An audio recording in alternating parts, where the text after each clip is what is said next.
Hey, Crime Salad listeners, welcome back to another episode of Crime Salad. We're your hosts, Ashley and Ricky, and we have 3 wonderful shout-outs to make. I don't get to talk? You can talk. All right, fine, I will. All right, so newest patrons, we have Lauren, Suzanne, Kate. Thank you guys so much for supporting the podcast. We really appreciate it. All right, so let's jump into this week's episode.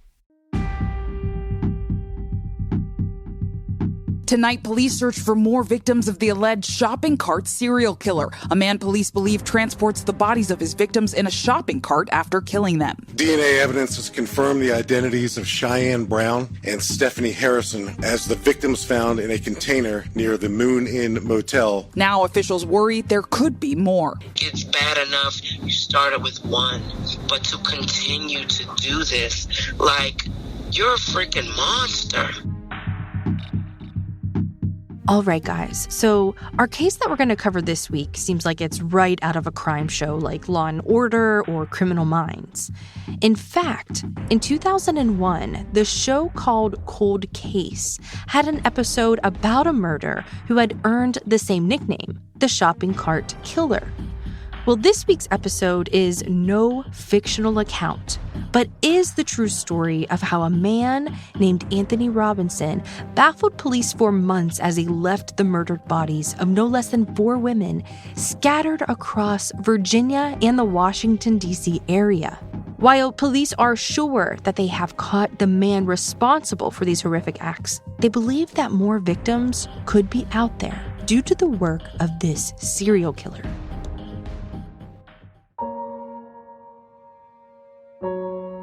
54-year-old Aline Redman, who goes by the name of Beth, left her house the evening of Sunday, October 24th, 2021, to meet up with someone she had been talking to. Well, later that night, after a few hours had passed, her daughter Amanda sent her a text asking where she had gone. Her mom replied that she was at the Howard Johnson, a motel in town, watching a football game. Though her mom was single and had friends she would see often, Amanda thought that it was a bit strange that her mom was at a motel. Trying to get more information, Amanda asked her mom who she was with, but her mom replied, "None of your business." Growing a bit more concerned, Amanda asked what room she was in, just in case she needed to pick her up. But again, she got the same reply, "None of your business." Trying not to think too much of it, Amanda figured her mom was just hanging out with a friend, though her responses were a bit off. Amanda wasn't that concerned. Nothing about her messages seemed too strange, especially if she was just joking around by saying none of your business. It didn't seem like her mom had any hesitation or concerns about who she was with. Besides, Beth was a 54-year-old, a grown woman, and her daughter trusted that. Wherever she was and whoever she was with, everything would be fine. But as the night went on, Beth still didn't return home. Amanda, her sister, and the rest of Beth's family began to grow nervous. It wasn't like Beth to not answer calls or to not return home at night. Beth also didn't have a car, so they were worried about how she would be able to get home. The hours started to turn into days. Knowing that something was wrong, they decided to report her missing to the Harrisonburg Police Department. For weeks, no news came in, and still Beth didn't respond to messages or calls, show up for work, or return to her apartment. Her 2 daughters knew something wasn't right and began to fear the worst. While Beth Redman's children were very concerned for the safety of their mother, over 60 miles away in a town called Charlottesville, another family was getting ready to file a missing persons report. Tanita Smith, or Nita as her friends called her, was a 39-year-old mother of 6. For the Smith family, November was a particularly difficult month. It marked the anniversary of the disappearance of Sage Smith, a member of the family who was only 19 years old when she went missing. Sage had been out with a friend on November 20th, 2012, but when she didn't return home, her family began to panic. Her case was originally classified as a missing person, but after a few years, police changed their ruling to homicide. In the 9 years since she was last seen, police have only been able to identify one primary suspect, a 29-year-old named Eric McFadden, the last person to have seen her alive. But when asked to come in for an interview, he fled town. At this time, Eric McFadden is also considered a missing person. On top of dealing with the anniversary of Sage's disappearance, the Smith family was also grieving the recent passing of an aunt. On November 14th, Tanita was last seen on the 300 block of 10.5 Street Northwest in Charlottesville, near where she lived. As a mother of 6 young children, it's hard to believe that she would willingly leave her kids uncared for. But after days went on with no sign of Tanita, on November 19th, her family decided to report her missing to the Charlottesville police. In initial reports, police shared that they believed Tanita might have traveled to the Harrisonburg area, the area where Beth Redmond had gone missing less than a month earlier.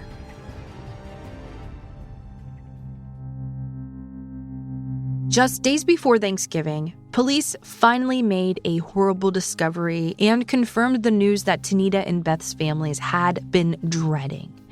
In an underdeveloped area of Linda Lane and Country Club Road in Harrisonburg, Virginia, the mutilated bodies of 2 women matching Tanita's and Beth's descriptions were found. They were only a short distance from each other. Police were able to determine that each had been killed at different times based on the levels of decomposition. Despite being found in the same location, police couldn't find any evidence that the 2 women knew each other. It hasn't been released yet what led each of these police departments to the lot that was under construction on Linda Lane in Harrisonburg. But both the Harrisonburg police, who were working on Beth's case, and Charlottesville police, working on Tanita's case, converged on the area together. With 2 victims found, both police departments knew that they were possibly looking at something larger than just 2 isolated killings. It was clear that these 2 mothers, who lived miles apart, had run into the same killer and met the same fate. With the evidence they could see, police had to ask, could this be the work of a serial killer? Now, luckily, just a day after finding Tanita Smith and Beth Redmond's bodies, police made their first and only arrest in the case. 35-year-old Washington, D.C. resident Anthony Robinson was taken into custody and was charged with 2 counts of murder. We don't know much about Anthony Eugene Robinson before his arrest for 2 murders on November 23, 2021. He's 35 years old, had an address in Washington, D.C., and had spent time living in various different states along the East Coast. In the case of serial killers, it's rare that someone just starts out with multiple murders. Usually there's smaller, petty crimes that help investigators create a timeline and how the killer evolved. Oftentimes, there's a history of abuse, violence, or other destructive crimes. But what surprised and worried the Harrisonburg police team the most was that Anthony did not have any prior criminal history. It was incredibly unlikely that Anthony had just suddenly snapped and decided to murder 2 seemingly random women in the span of only a few weeks. Instead of seeing Anthony as a first-time offender, his lack of criminal record instead implied that he had simply never been caught for any of his previous crimes. This sent police searching for more victims. In the past, Robinson had been fairly transient.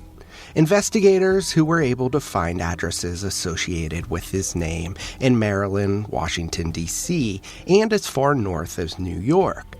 Given that the women were from 2 different counties, this killer's hunting ground could have easily extended to other cities and states. With such wide area to cover for possible victims, police had a difficult task ahead of them, and Anthony wasn't talking. Based on the evidence the police had gathered so far, it didn't appear likely that Anthony had any accomplice to his crimes, but they hadn't ruled out that possibility completely. As this is still a relatively recent case, and the investigation is ongoing, some of the information that tied Anthony Robinson to the crime in the first place hasn't been released. Based on the police reports and press conferences, here's what we know so far. Police are now assuming that Anthony Robinson met Beth Redman and Tanita Smith through dating sites. Once the women were comfortable talking to him online, he would ask them to meet in motels in the area, most likely the Harrisonburg area. This coincides with what Amanda May told police about her mother's disappearance. Beth had said that she was at a motel watching football. After figuring out that the women were connected to Anthony through the dating sites and his methods for getting them alone, police assumed then that the women were most likely killed at the motels. According to initial autopsies, Beth and Tanita's cause of death was deemed blunt force trauma. Police Chief Kevin Davis didn't go into details about what had specifically happened to them, but he did share that the killings were brutal, reporting that the killer does unspeakable things to his victims. Based on the mutilation to their bodies, the women had undergone immense trauma before their deaths. Even worse, after killing his victims, police shared that Anthony Robinson then dismembered their bodies to make them easier to move. He then loaded their cut-up bodies into a shopping cart to transport them to the dump site, where they were later found by police.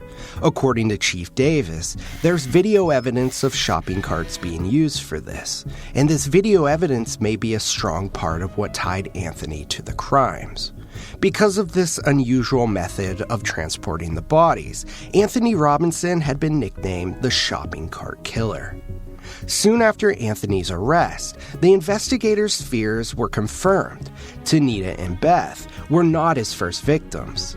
More bodies were found with ties to the shopping cart killer. Once their primary suspect, Anthony Robinson was arrested for killing Beth Redman and Tanita Smith. The Harrisonburg police in charge of the investigation began to look into his actions over the past months to see if they could link him to any other killings or missing persons.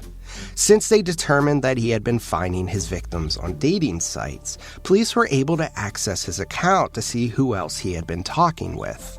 Also, given their concern about his connection to other counties and states, police brought in the search radius to consider if Anthony had any contact with missing women in other states.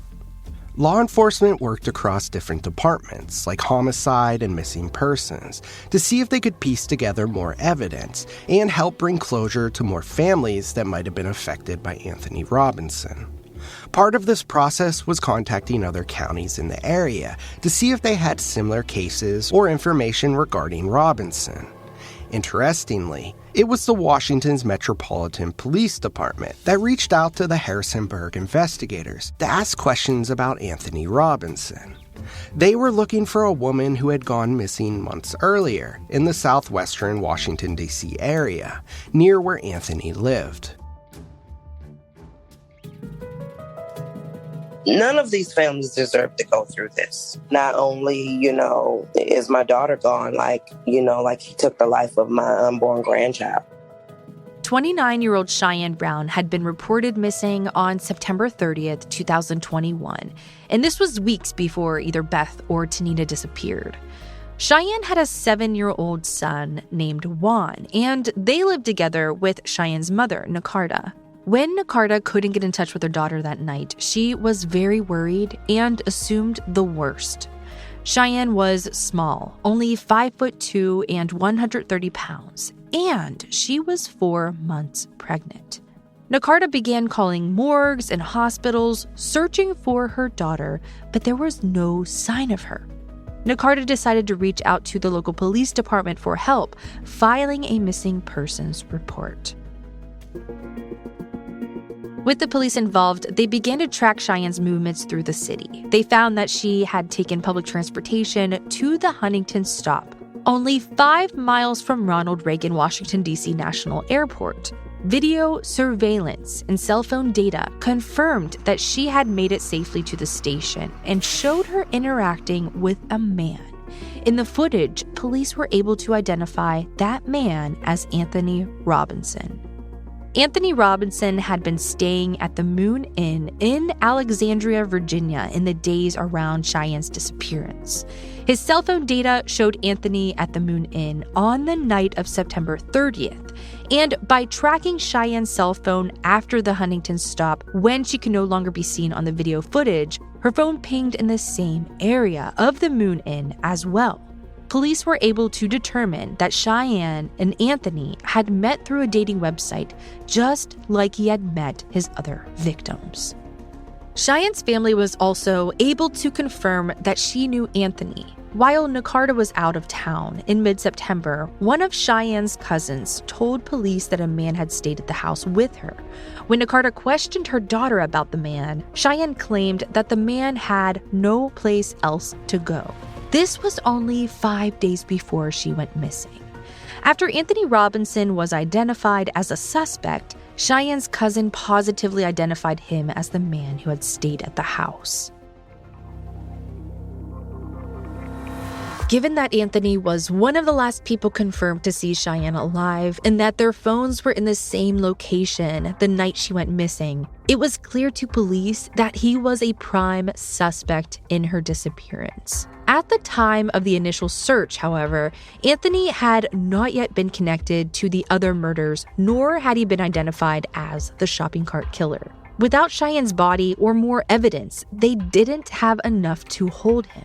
Police searched the area around the Moon Inn for Cheyenne or her body. They brought in cadaver dogs, but unfortunately, the search turned up nothing. But in November 2021, when the Washington Metropolitan Police Department heard that Anthony Robinson had been arrested in connection with these other murders, it was just the break in the case that they needed for Cheyenne. After learning about his MO, they returned to the Moon Inn, where Cheyenne was last thought to have been, with fresh eyes. They knew that Anthony had transported the body of his victims in shopping carts, so they were on the lookout. Not far from the motel, searchers found what they were looking for. A red shopping cart was found in a partially wooded area. Next to the cart, they found a large plastic bin containing not one body, but 2.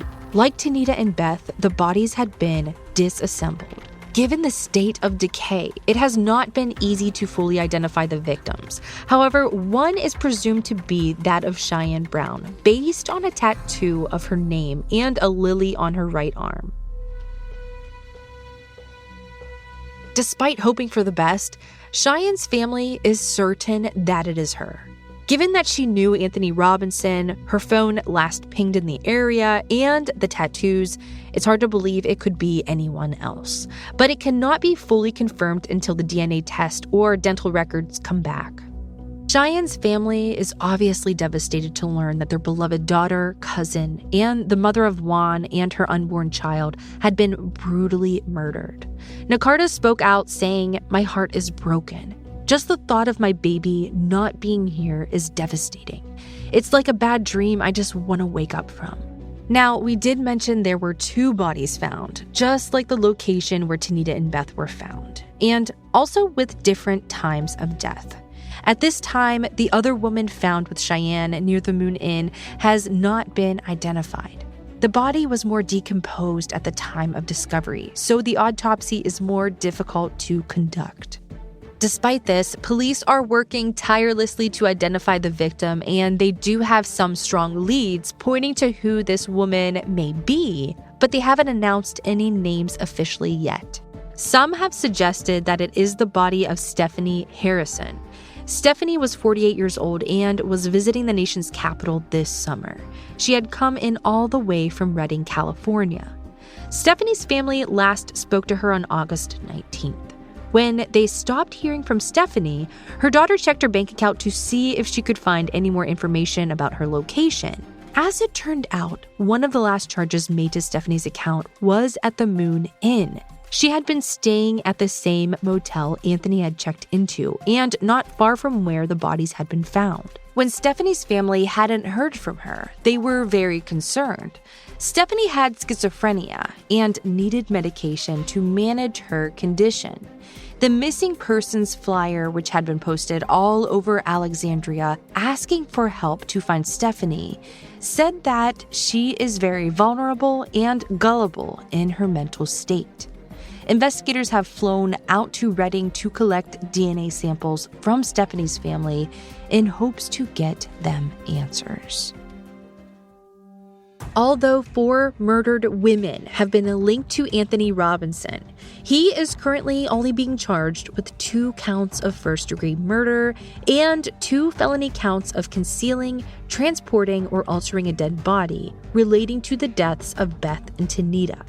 It has not been confirmed that he is responsible for the deaths of Cheyenne or Stephanie, but given the circumstantial evidence, we wouldn't be surprised if more charges will be brought against him for their deaths. As horrible as it is that someone has killed 4 women, the police suspect that there may be even more victims. They believe that they have a serial killer on their hands. If the 4th victim is identified as Stephanie, the police now have bodies from a 3 to 4 month period of time. Still doubtful that these were Anthony's first kills, the police are anticipating finding more. It seemed that he preyed upon women who were more vulnerable, and they believed it was possible that some of his victims might be women who haven't even been reported missing. Chief Davis said at a press conference following the arrest, quote, "He is a predator as all serial killers are. He preys on the weak, he preys on the vulnerable," end quote.